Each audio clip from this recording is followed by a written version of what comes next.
We're doing it live. Every day, 3:30 p.m. Mountain Time. It is time for Orange and Blue today. Cecil Lammey flying solo today, which is plenty fine. We got plenty to talk about with your Denver Broncos, and that's what we're here to do on Orange and Blue today. Every single day, Monday through Friday, again, 3:30 p.m. Mountain Time is when we get it on, and when we talk about the Denver Broncos and everything that's going on with the Broncos. More stuff going on for this team after the recording of the show yesterday, after we had gotten our grades gone through. Then the Broncos did more moves. And the Broncos did a big move yesterday. During the show, we were talking about what do you do if you get Mike McGlinchey and you do not keep Dre'Mont Jones. They did not keep Dre'Mont Jones. They get Zach Allen instead. And Zach Allen, I get, may not be a household name to some. So it's kind of funny. I chuckled at a couple of messages I got on Twitter that were like, actually, Zach Allen is... Yes, I remember him coming out of Boston College. I obviously know his game from Arizona. I chart every play in every game in the NFL, not just the Broncos, every single week. That's it. Like 32 teams I cover. This is why I don't say anything about the Rockies, because I don't know anything about the Rockies. I don't care. I do love basketball and don't keep up on it as much as football, obviously, and hockey's always been foreign to me. But like either way, like, yes, I get it. You don't need to tell me about Zach Allen. And the Broncos definitely don't need to learn on Zach Allen because of his work with Vance Joseph. Also, just his natural skill set, his playmaking ability, and the fact that the Broncos were able to secure him to a deal. And then, of course, Dre'Mont Jones signs with the Seattle Seahawks. So rather than be a homer and be like, everything the Broncos are doing is great. No, but the Zach Allen move is really good. I don't think it's their best move. The Ben Powers move is their best move so far this offseason. But if you want to say 1 and 1A or 1A and 1B, right? That's where Allen would rank. If you give an A+ to the Powers move, and I gave a C to the McGlinchey move, Mace gave a C- to the McGlinchey move, I would grade this move for Zach Allen a B+, if not an A-, like a really good addition, and someone maybe the more casual fan may not be aware of, but somebody that can certainly help the Denver Broncos and get middle pressure. Now, you're going to look at his sacks, and not everyone's Javon Hargrave, baby. Although I still wish, because I loved Hargrave at the Shrine game years and years ago. I remember watching him being like, man alive, this is going to be a good one. And Hargrave obviously getting his money, and San Francisco going to have a killer defense. But if you look at Zach Allen, pressure to me and putting quarterbacks under duress is more important than just a sack total. You know, you can get sack totals, but do you get pressures? Do you, as Zach Allen does, knock it down? As Tommy Jackson would always say on NFL primetime, knock it down. Like, yes, Zach Allen at the line of scrimmage, you get a blend of, you know, a little bit of that Shelby Harris thing of knocking passes down, batted passes at the line of scrimmage. You definitely get that with Zach Allen. You get middle pressure, you get interior pressure, you get hustle, heart, work ethic, everything that you want from Allen. It's why he's well paid now by the Denver Broncos. I think, and Tommy brings it up in the chat room here, like DJ Jones, Zach Allen, are you blanking kidding me? Are you effing kidding me? Those two next to each other, like those two on the same defensive line, that is going to be awesome. Dare I say, epic for the Denver Broncos because of what you get in terms of middle pressure. Exterior pressure is a thing, right? Exterior pressure is, you know, what everyone wants. It's what you try to get. It's why pass rushers are so highly paid. Interior pressure, I could make the argument it's more important because you can scheme exterior pressure. Vance Joseph's going to have to do that, especially if Baron Browning doesn't take that next step. We don't know yet if he will. We've seen signs that Baron Browning has kind of hit a ceiling. Maybe there's more there. Maybe he's just a nice, you know, kind of off the bench type of guy instead of a starter. You need double-digit sacks. The days of Malik Reed leading this team in sacks with 8 those should be long gone. You need a guy that can get you double-digit sacks. Obviously, that's Randy Gregory. If he's healthy, he's never healthy.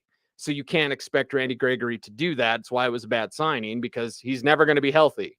And again, I don't even care about the weed thing with Randy Gregory. It was just his health. It's not going to play a full 16 ever, 17 now.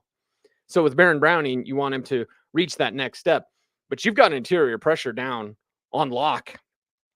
You have no problems building and creating interior pressure. And it's the quarterback hits. It's the quarterback pressures. It's that how many times does your play lead to an incompletion? Snaps to incompletions rate, pressures to incompletions. I know there is a sack to incompletions and sack to interceptions rate. That's the question I confused Von Miller with years ago, that Nicky Javala always loved to make fun of me about, because Von didn't know. A lot of people didn't know that was a stat. Like, yeah, sack to interception and sack to incompletion and pressure to incompletion rate is a thing that you can track. Zach Allen is among the best in the National Football League. So again, not a household name. He's going to get you about 4 or 5 sacks, but it's not just about sacks. Sacks are the sexy number. Sacks are the number everyone can point to and say, he gets a bunch of sacks. But it's pressures. Pressures, especially from the interior, make every quarterback look mortal. And that's what Zach Allen is there to do now for the Denver Broncos. And I think it's a fine move. Again, A-, B+, whatever you want to say. It's an upgrade over Dre'Mont Jones. I really appreciate Dre'Mont Jones's game. Got to slow down when you say that. I really do. I did not want the Broncos to, 1, lose Dre'Mont Jones, but 2, I didn't want him to overpay. And when you saw the market, Juwan Hargrave specifically, you're like, oh, Dre'Mont's going to get paid. Well, you can get a Zach Allen for a better price, still a good price, still a hefty price, and you can get more of what you need. Run stuffing is what you're going to need. And obviously, Allen's one of the best in the game at that. Middle pressure is what you need, because your exterior pressure is going to have to be drummed up. I don't believe you're going to automatically be able to rush 4 and get there. I think you're going to have to blitz more, which is perfect for Vance Joseph. I think you're going to have to be a bit more aggressive, some corner blitzes, some safety blitzes, which again is perfect for Vance Joseph. I think if you're the Broncos, if you want exterior pressure, you're going to have to make it up. Interior pressure, you've already got. So now running on the Denver Broncos, going to be difficult to do, because here's what you have to anticipate. And there's a larger discussion here about the Broncos' thoughts and the theme of this free agency period. But here's where I'll stick to right now. You have to be able to stop the run come playoff time, because when playoff football rolls around, it changes. The weather changes and the mindset changes. The mindset goes towards defense and ground game. Running backs are forgotten during the regular season. They're somewhat overlooked. They're definitely not getting paid at all. So like running back is a position where you're like, but come playoff time, you really need those great backs. Come playoff time, you really need to stuff the run. And the Broncos at the second level, Alex Singleton, who's back, I'll get on that in just a little bit. Josie Jewell, obviously, they have zero problems keeping the big bodies off of them and then attacking the ball carrier. That's great. That's awesome. But if you can get that up front, that makes it even better, because then it's, instead of a 4 or 5 yard gain, now it's a 1 yard gain or minus 1 yard gain, because your guys up front are doing it. Your second level players are very smart. They're not fooled by any sort of play action. Like, they're going to have their eyes on the ball. And so the Broncos now become a great run stuffing defense that can create middle pressure naturally. Exterior pressure is going to have to be schemed for, but middle pressure, which is, dare I say, more important, that's something you do naturally with 2 players. You do it with Zach Allen, you do it with DJ Jones. So this is a great move for the Broncos. It is an upgrade over Dre'Mont Jones, because Dre'Mont was about the sacks, about the pressures, to be sure. He didn't bat down passes as much. And again, that's a disrupted drop back. I want to get into some advanced metrics today, just the name wise, because again, people will get bored with numbers and Pro Football Focus had him rated, blah, blah, blah, blah, blah. I'm already asleep. I don't care. Turn on the film. Can this guy flip and play or what? Okay. And with Zach Allen, that's exactly what you get. And you know it. You've watched any Cardinals football, you know that guy is disruptive. You know that he can make plays, and a disrupted drop back, which again is an advanced metric that you can keep track of, includes pass breakups, putting quarterbacks under duress, sacks, disrupted dropbacks. That's what you're looking for. You don't want quarterbacks to be comfortable back there. You don't want quarterbacks to be able to pick you apart because you can't get any pressure in their face. You're going to now get that with Allen. So he's a better run defender than Dre'Mont Jones. He gets more disrupted dropbacks because of the batted passes. I don't believe Dre'Mont had any. Chat room can correct me if I'm wrong. Like, I don't think Dre'Mont had any batted passes last year. And Zach Allen was among the best in the league from the defensive line position. So now you get an upgrade in the facets that you'll need the most. And here's why you need to stop the run. One, nobody's really going to want to test Pat Surtain and Justin Simmons, not as much as other secondaries. You're going to go in, if you game plan against the Denver Broncos every week. And Jose did say correct, 0 pass deflections for Jones. Thank you, Jose.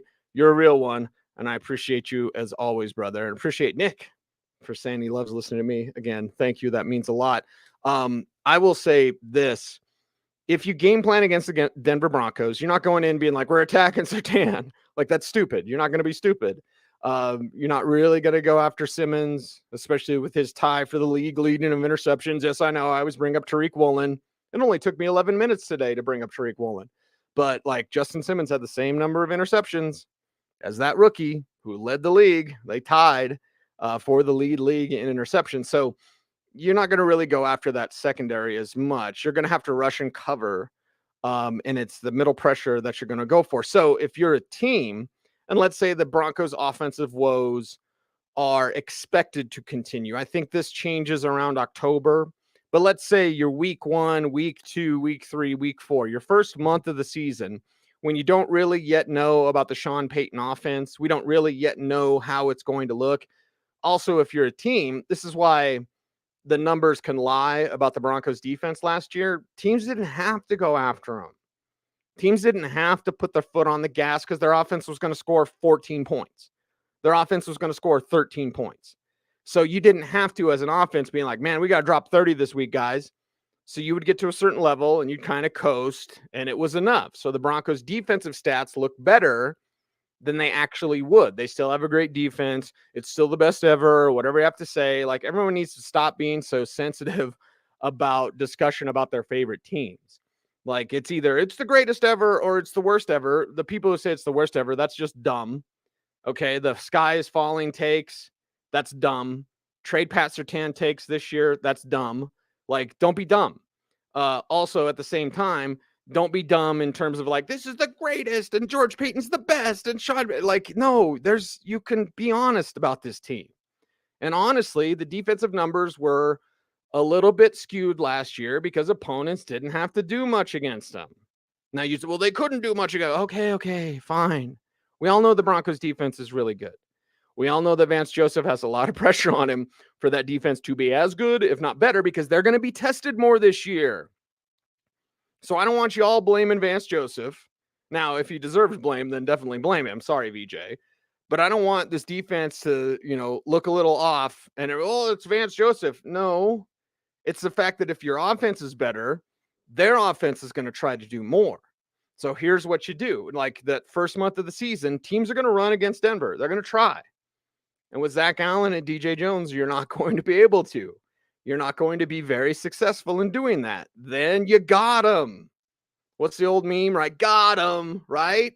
That's if you're the Broncos, you got them because they can't run on you. Then they got to go to the teeth of your defense, which is your pass defense. Then I would game plan against Amari Mathis.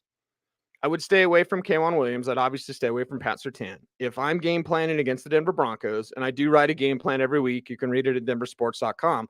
If I'm the opponent, it's like Waterboy, looking at it there. Oh, there's my guy. Yeah, he doesn't say that, but you know what he says. When he finds the person that you want to attack, that would be Amari Mathis. Not because Mathis isn't Tariq Woolen. Mathis is fine. I applauded the Mathis pick. I still wanted Tariq Woolen. But I'm going after Mathis because I know K'Wan's excellent, maybe the best slot corner in the game when he's healthy. And Pat Surtain is arguably the best corner in the game, period. So, like, who's left? You're going to attack the linebackers in coverage. If you have the tight end to do that, Darren Waller getting traded. What the hell are the Raiders doing? What the hell? Like, again, this isn't silver and black today, but if you're Raiders, like, what? What? Hey, what? That Darren Waller guy is really good, creates mismatches all over. Nah, don't need him. Like, that's just dumb. Again, I suppose every time I do a solo show, I'm like, don't be dumb. Hey, Raiders, you're dumb. Like, you're getting rid of one of the premier weapons in this league at a position where that's rare to find. You can count the weapons at tight ends on one hand of a bad woodshop teacher. Okay? Like, there's not that many. There's Travis Kelce. There's George Kittle when he's healthy. There's definitely Darren Waller, Mark Andrews. Like, there's not a lot. There's not a lot of true weapons. So if I'm game planning against the Broncos, I'm going to try to run the ball. That's not going to work. I'm going to attack the linebackers.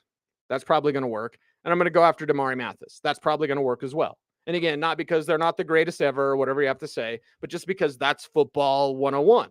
That's what you do. You're not going to go after Pat Surtain. You're not going to do that. You're going to have to test Justin Simmons. Like, no, you're going to do your best to scheme away from those guys.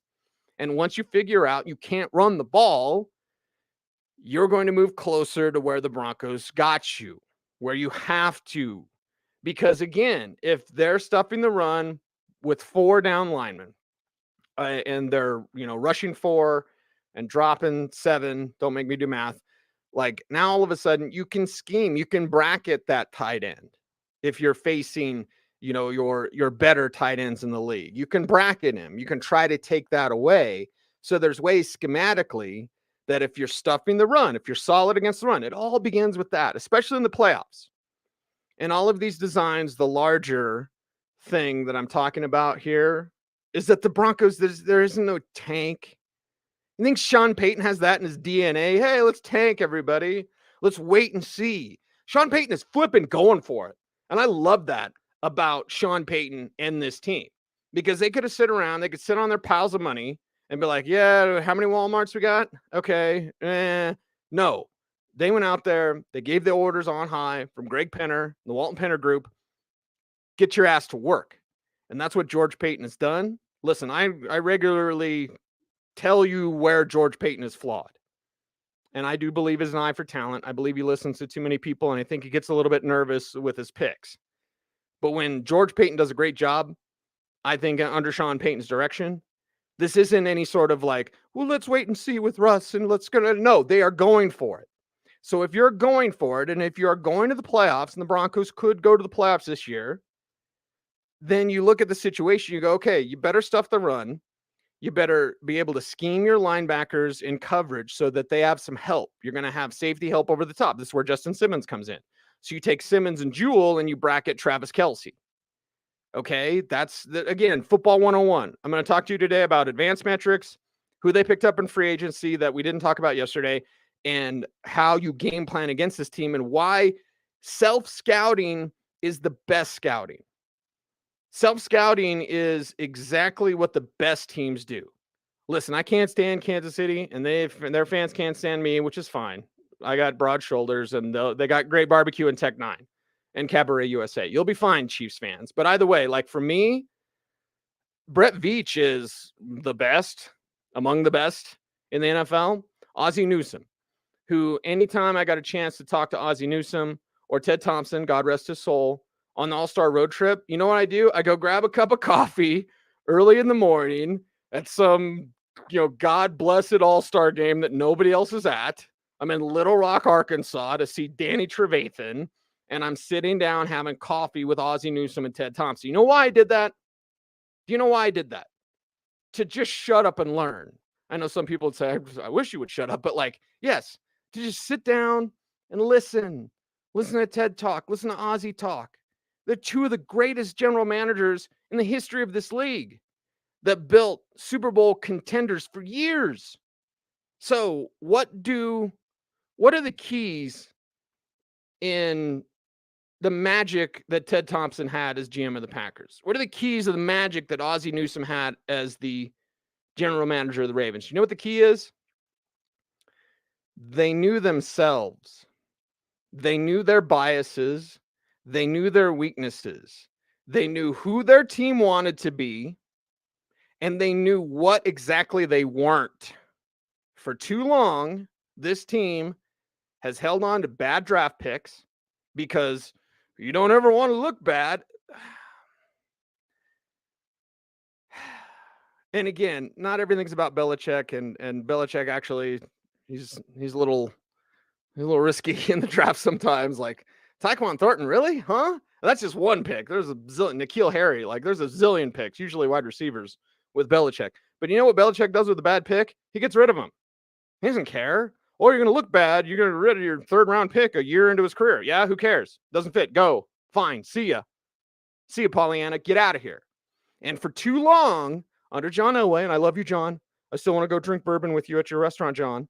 But like the one thing, the bad thing under John Elway and Matt Russell is that you're not going to let go of your picks because you don't want to look bad because you're getting raked over the coals because your team sucks.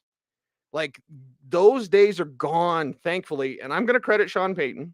George Payton, you know, he's a little motivated this year, which is fine. I love that. I didn't want George Payton in a like, you're totally safe mode. You know, George Payton, get your ass to work or you're going to get gone because Sean Payton is here to work. Sean Payton is here for championships. And if you're not on that same level, if you're out here to Minnesota it up, you're going to be gone. And after one day of legal tampering, because there's never any illegal tampering in the NFL, none whatsoever. But in one day of legal tampering, George Payton has shown to me that he's here to work and he's here to save his job and he's here to help Sean Payton get the Broncos back to their glory. And that means the playoffs. I don't think they're a Super Bowl contender this year. I think they're a playoff contender this year with Sean Payton. And the addition of Zach Allen is brilliant. It's beautiful. Where's my Keanu kiss? Right? This is the highest compliment you can be paid on Orange and Blue today. When you get a Keanu kiss. The Zach Allen move, mwah, magnifique, chef's kiss, Keanu kiss, whatever you want to say. That's a great move because it's self-scouting. It's looking at yourself, and it's not looking in well, we can't let that guy go or else we're going to look bad because we lost one of our free agents. No, they looked at Dre'Mont Jones. We like you. You're going to cost too much. We don't love you. And Zach Allen, we like you. We like your cost better, and we're going to love up on you with a contract. And that's from self-scouting, from knowing where you're weak. And it's also knowing the weaknesses on offense. Because, again, you're going to be tested against the run. You're going to be tested against the run because teams don't think they have to be necessarily 100% sharp against you based on last year. And, again, that will quickly change. We're going to get to a point in the season where it's like, oh, now people are going to be like, oh, okay, never mind. I figured that out. By the way, this just coming in, breaking Broncos news. My motorboat rookie of the year when he came out of college, and I freaking love this player. Absolutely love him. 4th round pick from Oklahoma, 2017 NFL draft. My motorboat rookie of the year because I love big backs, and I cannot lie. Samaje Perine is your Denver Broncos. Perine is, what do you have, a 300-yard game one time in college? That was epic. I think he had 8 touchdowns in that game as well. Somebody correct me in the chat room. I'm doing it off the top of my head, but I love Samaje Perine. Samaje Perine is the perfect type of back because he's Javonte with more experience. And I say that in high regards, obviously, because I love Javonte Williams. He was my number one running back. Slow down when you say that, number 1 running back when he came out a couple of years ago, even above Najee Harris. But Samaje Perine is that type of big back. He can grind you down. And I believe, and certainly working with Joe Mixon there in Cincinnati, you saw over the years, Samaje Perine was a player that got better as a receiver. And for example, this season, he set a career high with 38 catches for 287 yards and 4 receiving touchdowns. This is a big-bodied back. He's 5'11", 235, and I'm not sure he's 5'11", okay? So if you're talking about bowling ball, and he's not fat, he's a very powerful player. So you have a powerful back. Again, one of my favorite running backs in this league. And if you're my motorboat rookie of the year, and usually every year I pick a big back, this year it's Tavion Thomas. Last year it was Keontae Ingram. Well, in 2017, my motorboat rookie of the year was Samaje Perine. I absolutely love this addition for the Denver Broncos. So I just got done talking about Zach Allen, how you need to stuff the run. You need to have disrupted dropbacks. Don't just stare at sacks, okay? Because here's the thing, sports conversations, they shouldn't be dumb as in terms of like, it's everything my team does is the greatest ever. No, but they also don't need to be ignorant to the fact that sacks are a stat that ignores maybe some of the more important things, like quarterback pressures, like disrupted dropbacks. If you want to start quoting disrupted dropback percentage, that's a better stat. Don't do it too much. People get bored with those type of numbers, but sacks don't tell the whole story. Oh, you got a bunch of sacks. Like, okay. Malik Reed had 8 sacks one year. What did that mean? Nothing. Like, you can scheme it. You can scheme it up. You can have sacks in bunches. Well, I had a 3-sack game against that rookie tackle, and then, just a few sacks here and there. Like, no. With a guy like Zach Allen, you get incredible play up front to stuff the run, to get disrupted dropbacks. That is way more important. And that's why the Broncos get Zach Allen. The Samaje Perine move is simply incredible. It's an incredible move because Samaje Perine has always been kind of the bridesmaid and never the bride, so to speak, to quote Bugs Bunny, where he's never really gotten that chance to be the man. He did earlier in his career, but when he was with Washington, he didn't look the way he does now with Cincinnati. Like, he's grown and he's developed, because Samaje Perine could have easily washed out of this league, like easily, because he comes into the league. He's a sleeper prospect. He's coming out of Oklahoma, right? And he's a 4th-round pick. And you go, okay, like, hey, the guy, he can handle the rock. 3.4 a carry as a rookie. 175 carries, 603 yards, 3.4 a carry. That's not good at all. And again, I love Samaje Perine. I love him. And that was terrible. 3.4 a carry. That's a Melvin Gordon-like. And Perine's a power back. So you're like, well, that's not going to get any better. So then he bounces around a little bit. Cincinnati, Miami, Cincinnati in 2019. And then he sticks with the Bengals. And with the Bengals, and again, playing a reserve role, he had 95 carries last year, so not even 100 carries last year. But he bumped his carries, yards per carry up 4.8, 4.5, 4.1. That's more around where you need to be. In addition, he became a better receiver. 11 catches, 27 catches, 38 catches, and 4 receiving touchdowns, 6 touchdowns total last year. So Samaje Perine, rather than washing out, remember, this is going to be his 7th season. 7 seasons in the NFL as a power back. That's insane. So he could have easily washed out and been like, yeah, remember that guy at the 300-yard game in Oklahoma? Like, yes, that could have easily been a story, but he became humbled in terms of like, I got to be the backup to Joe Mixon, and, and became a better receiver, better in pass blocking. So now Samaje Perine can come in. If you have Samaje and Javonte, I got chills. You can't see it. I got chills just talking about that, because now, again, playoff football. Sean Payton is not here so that he can tank and that he can move it up. Sean Payton doesn't care about your feelings. He is here to kick your ass. And in the playoffs, you're going to stuff the run and you're going to run the ball. A healthy Javonte at the time, and he may never be the same, but let's say by the end of the regular season, Javonte is around 90%. I don't think he'll ever be what he used to be or what he could be, because the Broncos have misused him this entire time. Javonte had superstar written all over him coming out of North Carolina. Broncos have screwed it up. They've totally screwed it up. And now he's hurt with a major, major knee injury. You get Samaje Perine, you have Samaje and Javonte, you just run. You're Russell Wilson. You know what you're doing all day? Run. Hand the ball off. Russell Wilson only threw it 15 times. Yeah, and the Broncos won 30-13. Like, that's what you do. You just take your opponent's will from them with the ground game, with the Perine and that power, with Javonte and that tackle breaking. You just sap their will where they hate facing you. And I know it's the Broncos way, but you're going to have the feel of an AFC North team. If you're the Broncos now with a healthy Javonte and Samaje Perine running the rock, you're going to have the feel of going up against the Baltimore Ravens. And I hate Baltimore. I hate the Ratbirds. Sorry, Brandon Stokely. Always gets mad when I call them the Ratbirds. But if you're the Broncos, you have an AFC North feel now because you're going to run and no one can stop you. And when they can't stop you running, then you're going to play action pass. Then you're setting up Russell Wilson for success. Russell Wilson's best friend is a ground game. It's Samaje Perine. It's Javonte Williams. Like, this is a great move for the Denver Broncos. And Broncos fans, you can be excited. I tweeted about it yesterday about, like, get your hopes up, get let down, start to get feeling better, like, get your hopes up, get let down, start to feeling better, like the cycle. What's the quote? Like, don't break the cycle. Like, that's from Half Baked. I got to get a Half Baked quote in at least once a show. But I'll tell you this, damn it, they've kicked ass. I mean, George Payton, I'm not saying you've totally redeemed yourself, but this is much better than we saw last year.